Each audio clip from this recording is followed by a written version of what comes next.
Hey friends, what is up and welcome back to my channel. As you can tell from the title of today's video, we're doing favorite video games part 2. Part 2, not part 4. Part 2. I have been contemplating filming this because when I filmed the first one, first off, it was very well received. I feel like I have a lot of trouble deciding if I love reading more or if I love video games more. So I really am forever grateful that that video even did as well as it did, or so many people engaged with it, and it's fun talking to you guys about video games because it is my second favorite thing to do with my time, or so evenly split between reading. Now, if you're not familiar, I am forever grateful to work in the place that I work. It is a positive work environment. Yes, it's stressful as every single other job is, but I am afforded a lot of time, like a lot of downtime to read. So most of my reading happens at work. It is not often that I read when I am at home, because I read for, depending on how long my shift is, if I'm working 10 hours, if I'm working 17 hours, however long it may be. And most of that time, or a lot of that time, I do get to read in between phone calls or in between helping people, and it's really nice. So the rest of my time when I am at home, when it's my day off, or I have some downtime, I am usually playing video games. So today I wanted to sit down and talk to you guys about my part 2 favorite video games. So the other favorite video games that didn't make it into part 1, because that video would have been forever long. The first one that I want to talk about is a really underrated video game. It's called Kingdoms of Amalur. What Kingdoms of Amalur is you are essentially a hero, or you assume you are going to eventually be a hero, that is born without a fate. Now, you are surrounded by fae, you are surrounded by other creatures. It is an open world kind of game similar to Skyrim. The developer isn't around anymore, so there won't be a part 2, but it is actually written by the man who wrote, I'll put a picture here on the screen for you guys. It's written by this author. I cannot for the life of me remember his name off the top of my head. I don't actually enjoy his books very much, but the story that he wrote for this video game was phenomenal. So like I said, you are born a hero without fate, and you are able to kind of level up and choose what sort of tree you'd like to follow, if you like to be more magic, if you want to be more weapon-based. And the really cool thing about this video game is that halfway through the video game, say you decide you don't want to play that type of character anymore, you can actually go and visit somebody and completely reset your fate. So you are essentially designing your own character over and over and over again. And for me, that gave me an immense amount of replay value. When I go into video games, especially if I buy them full price, I always want to make sure that it's a game that is either very mindless and I get a lot of fun playing it, or it is a game that I'm fully into but would like to have more replay value. I don't tend to like games that you can only really play once, and it's kind of, just like a very short game, or even if it's a very long game, if I can only play it once, it's kind of disappointing. And with Kingdoms of Amalur, it is a game that you can play over and over again because you can play a different type of character each time, similar once again to Skyrim. The next game I want to talk about is a game that I played the original one, the first one, when I was in high school, so 2005-ish, and that would be Kingdom Hearts. I loved this game. I played it on my PS2. It was a lot of fun, but the one that I want to talk about is actually the most recent one. Now, I know what really got me into it, or what really kind of piqued my interest, is actually the music from this video game. I really like the song Simple and Clean, but I do like the new song that Skrillex did for the franchise, and it made me a little bit interested, and then it reminded me that I really liked the original game, kind of got me started. And I know that's a really weird thing, but I've been playing it recently and falling absolutely in love with it once again. There's a lot of places that I wish I would have been able to visit in the original ones. Like, we do get to go to Monstropolis, you do get to go to Toy Story, to Andy's bedroom, and then another one that you get to visit is actually Hercules again, and it's so much fun. It is such a fun game. There's a lot of Disney movies represented that I didn't necessarily watch, like Tangled is one of the places, and it makes me want to actually watch the movies. So I actually really value this game. It's a lot of fun. It's pretty complex. I wasn't expecting it to be, because it is kind of a chibi game, but there is a lot of building that you can do now when it comes to building your gummy ship, or it comes to finding pieces of food and stuff to make with the rat from Ratatouille. And it's very fun. It's very in-depth, and there's a lot to do. And this is once again a game that I think has a lot of replay value. And it's just, if you're a Disney fan, or like a Final Fantasy fan, and you get to see some of those characters, I think that you'd really like this. Now, the next game I want to talk about is a game that I have played off and on for a really long time. Like, for me, what feels like a really long time, and that would be Star Wars: The Old Republic. Now, this game is, if you are a fan of Star Wars in general, if you have kind of played some of the other games, I know they had like a Kinect game. I'm really excited for the new one. I already have it pre-ordered.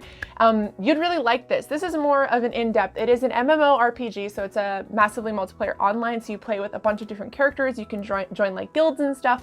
But what I really like about this is the actual choices that you make do affect things in the game, and I really enjoy that. So as you're playing, you can kind of build a more Sith character, you can build a more Jedi character. I always try to keep things in the middle. I'm like constantly trying to make a gray character, and it is very, very hard, but I do really enjoy this game. I think that it's a lot of fun. It's especially fun to play with people. My main character is a Sith character. His name is Goalie Shaw's. I'll put a picture here if I can get a picture of him. But I really, really love this game. He is a Sith, like I said, and it's just very fun to get to see characters because I am reading the Old Republic books, to get to experience those characters in this game or read parts of this, like, you know, of the books that I'm reading and then see the actual scenes in the game. It's a lot of fun. So if you're a fan of the Star Wars books, or if you're a fan of Star Wars in general, I definitely recommend this game. It is a game that you can put a ton of hours into, and some of the stories are kind of plain, but some of them are so cool and so in depth, and you get to see like Revan, and you get to experience like his storyline, and you get to experience, you know, a bunch of different things, like depending on what kind of character you choose.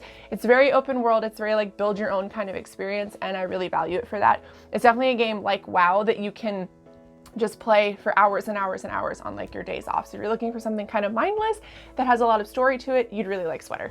The next series I want to talk about, I don't know if I talked about it in my last one. I think I briefly mentioned it, but I didn't talk about how much I absolutely love it, and that would be Bioshock. The Bioshock franchise, I actually just played Infinite again. I beat it on Steam instead of on my Xbox. But I have to say, if I could play any game again for the first time, it would be the first Bioshock. The first Bioshock is so incredibly cool. You are a man who is transported to this new location that you know absolutely nothing about, and you are underwater, and you're in this like broken down, lost kind of city, and you are trying to figure out kind of what happened, why you're there, and why there are like big daddies and little sisters. Little sisters are what you can kind of choose to absorb, essentially kill, and take their stuff that gives you like your magical powers. At the very basis, that's what the game's about. And obviously the later ones are a bit different. The second one is a pretty close extension of the first, and the third one is a completely separate game, at least for me, like story-wise. But I love this franchise, and if I could experience it again from the beginning, I would. Like even now, sitting down to play it, it still makes my heart race. It's still very interesting. The whole setting of the game is very beautiful, especially since I am really terrified of like underwater. Like that's like my worst nightmare, being lost in space or being underwater. I don't know which one I hate more, but I love this franchise, and I think that it was so well done. And I heard that they're doing a fourth one, which makes me very, very excited, because the third one you were actually in the sky on a city, and I thought that was absolutely cool. So I don't know really what they do with a fourth one, but I'm really excited and hopeful that they do actually make it. Now the next one I want to talk about is actually a much older game, and I do like both of them, and they would be the Portal games. So Portal 1, you are essentially a test subject, and you are supposed to go through these tests while this giant robot eye is watching you and kind of criticizing you the whole time. This is a very well-loved game. A lot of people really like this. And I do also really like the second one because it was more co-op. You could work with another partner. You play two robot characters and you have to work together to kind of solve the puzzles. At the basis of it, it is obviously just a puzzle platformer kind of game, and I really enjoy that. It's definitely, once again, one of those mindless games that you can play just with a friend or even by yourself if you play the first one for hours and hours. It is one of those games that makes you critically think. But aside from that, there is also a story that kind of runs through it. There's a lot of humor in the game. There's a lot of like jabs from the character that is kind of watching you. I don't want to give away too much, but it is just a fun game. If you like puzzly kind of platformer games, you'd really like Portal as well. Now, last two games I want to talk about are ones that I've more recently discovered. The first one is What Remains of Edith Finch. Now, this game I have seen Jacksepticeye play. Jacksepticeye, if you're not familiar, is first off, probably my favorite human on the entire planet. I think that he's just wonderful, but also he's my favorite YouTuber. So when it comes to like my watch time on YouTube, he is probably about 85% of it. I like watch him on Twitch, I watch him on YouTube, and he played this game called What Remains of Edith Finch. And it is a story game, so there's not a whole lot of like fighting or anything like that. You play like first person, a character just like going through their old house and sort of sorting through the memories of your family. And so I watched him play this game, and I watched him play it from back to front, and I still wanted to play it. So it is actually available on Xbox right now. You can get it for Games Pass. I think it's called Games Pass Ultimate now if you sign up. But I'm a member of that, and so Edith Finch was on there, and I was like, I have to play this. Like, I've seen it front to back, but I still want to play it. And just experiencing the music and the story and just the art style of this game, it is stunning. And it's like different stories and different like art styles throughout the game, and like the stories are sometimes very creepy, sometimes they're very heartfelt, and I really enjoyed it. I beat it in, I think, a day. It's one of the only games on my Xbox that I actually 100%ed, which is you get achievements on Xbox, and if you get all of them, you get 100% for the game. It's one of the only games I've ever done that with, because I wanted to complete it. I wanted to see Edith to the end, and to see everybody in her family to the end of their stories. And it's very engrossing, and I'm glad that I finally got around to it, because I've been talking to my friend Carlos about playing this game pretty much since it came out. So I'm glad I finally got around to playing it.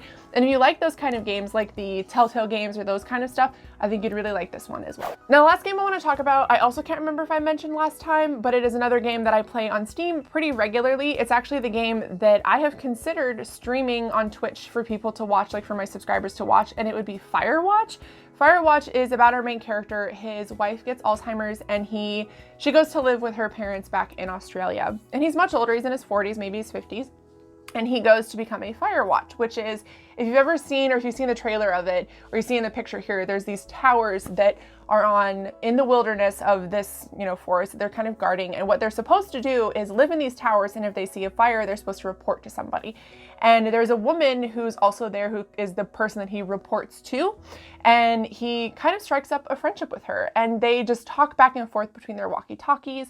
And it gets really, I don't know, like heartwarming and also kind of scary at times. The storyline of the game is eventually our character starts to realize that somebody is watching them, somebody's listening to him and Delilah. Delilah is the name of the woman, and they are trying to solve the mystery. And then through that, like, what I really like about it is just their banter back and forth, kind of the backstory. As the story goes along, you get a little bit more information kind of about what happened with him and his wife. You get more information about what secrets kind of lie in the wilderness that they are trying to protect. And it was just a very engrossing game. And it's a game that I think that you can play pretty easily, even if you're not like a PC gamer. I don't tend to really like playing games on PC, but I do enjoy having, I know, like a game that I can go to if I just want to sit at my computer and I want to play, and I don't necessarily want to play like The Sims or something like that. I want to play a more in-depth game. This is a good game for that. That is going to be it for today's video. Those are all the video games that I could think of that I thought I forgot from the first one that I really wanted to talk about. Once again, let me know down below your favorite video game, or a video game that you think is maybe